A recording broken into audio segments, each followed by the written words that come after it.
Hi, it's me again with Corel tips and tricks. Somebody sent me this ultra fuzzy logo, if you would call it that. It does not trace whatsoever. It's even worse trace than the original is. So let's just draw it. And you can actually use the logo kind of to help you size it. And I've already done it and it came out quite well. Just a few steps. It's not difficult whatsoever. I'm going to take the ellipse tool and I'm going to try to like ballpark the center. And then I'm going to hold down the control button and the shift button. And you can see I got it really, really close. We want it to be a little closer, so I'm going to set my nudge factor on 0.01. And I'm going to grab my red line and I'm just going to nudge it over. I want it right in the center because we're going to use that for the rest of the logo. Now I'm going to control D and make a duplicate and kind of bring that other circle out just to give me a size. And I'm going to say 3.81. So now I'm going to take a polygon. I counted these steps and there's 26 of them. So we'll just make a 26-sided polygon. Roughly that size right now, it doesn't really matter. I'm going to bring it a little closer in so we can see it. And I'm going to take the shape tool and I'm just going to start moving one of them down. Now, from what I can see in the logo, they're kind of rounded corners. So we can do that at this time with the shape tool. I'm going to make it a little bit steeper. And I'm going to right click on this one and turn it into a curve. And then I'm going to right click on this one and turn it into a curve. And by doing that, I'll have handles and I can click on it and make that a little bit rounder and a little bit rounder.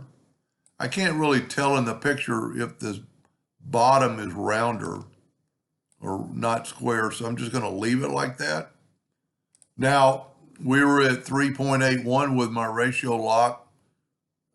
You can always tell it's because it's measuring from different points. So we're just going to make one of them 3.88. We're going to take our circle away and we can take this and it'll actually snap to the inside of our other circle.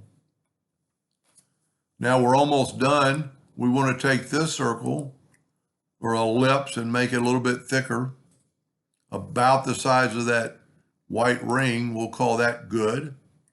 We're going to take and go to object and convert that line to an object. Go left click, right click.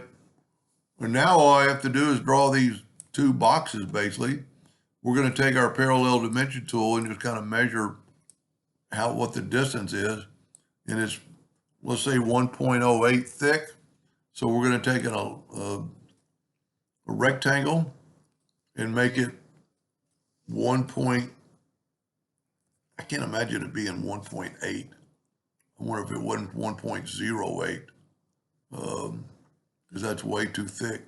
Yep, must have been 1.08.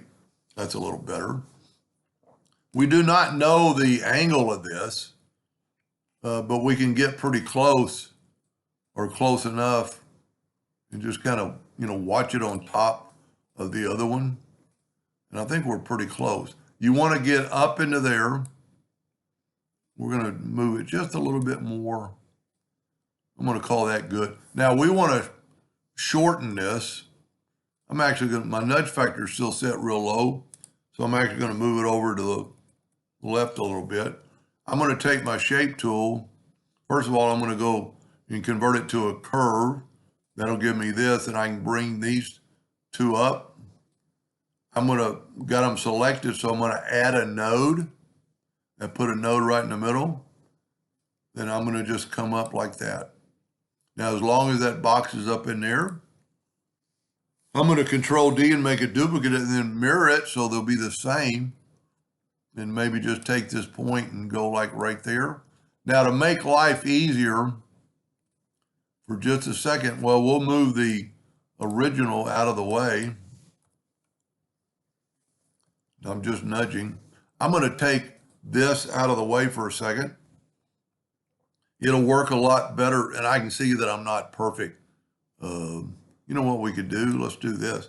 Let's grab those and hit B, and that put them equal. Now I'm going to select all this and hit the weld tool. That's why I moved these out of the way. Now I'm going to move them back, and I'm actually going to use that color, and that's going to fill in as, it'll either fill in a white or won't have a color at all. I've already got it selected, but I'm going to take a eyedropper tool and go like that. And there's the, now, if they're going to print it, it's not really white back there. If we look with the yellow box trick, it's actually clear. So you could, at this time, if you're going to print it, you could grab the Smart Fill tool and go to white and fill it in with white. And there you have that exact logo. Anyway, hope that helped them a little bit and gave them some ideas, and thank you for watching.